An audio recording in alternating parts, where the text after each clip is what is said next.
Brothers, it's time to praise the Emperor for his gigantism fetish and protect the golden toilet he sits upon.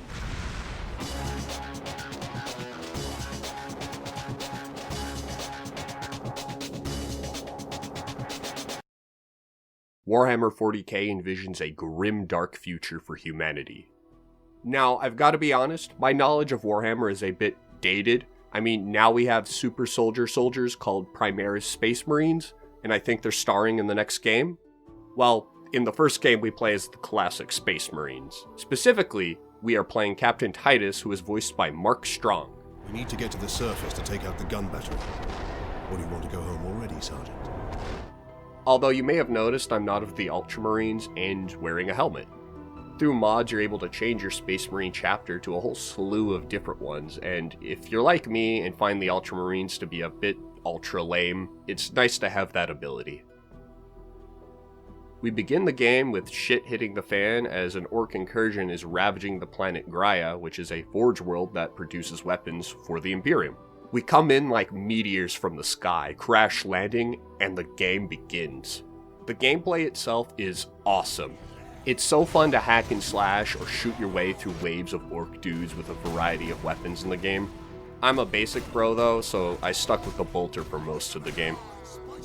Build up your fury gauge and unleash hell on your enemies. You regain some health and it also gives you a bit of breathing room in tight spots.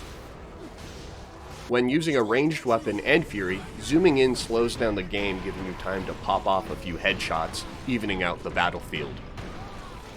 And lastly, rip and tear your opponents apart after stunning them and using executions on them. Certain portions of the game give you a jump pack and the Thunderhammer, which is just, oh, so fun to play with. The visuals can be a bit dated today, but the game oozes that 40K style. Exploring the crumbling forge world while the screen shakes with every step of the Space Marine gives me the best nerdgasm. You can get reshade if your heart so desires and do a bit of customization to the lighting and such.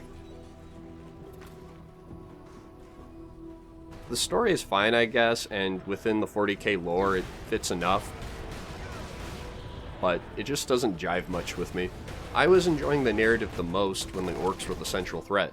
This flight sequence says it all. But after Chaos became the main threat, I lost my interest. It's not that Chaos sucked. The Chaos Space Marines were a great addition, but I don't know. I'm an orc man to my core. Give me that DACA!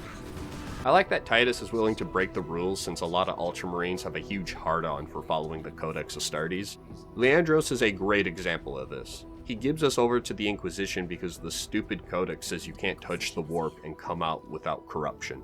Sorry, Leandros. Next time, I'll let Nemeroth ascend to a Daemon Prince while we escape and lose the whole planet to a Chaos incursion. Rowboat Girlyman would be so proud if we took this course of action. Why are you not the captain again? Only an agent of chaos could withstand such warp exposure. Man, screw Leandros. He would barely help anyways because the game's AI for your teammates was straight up garbage most of the time.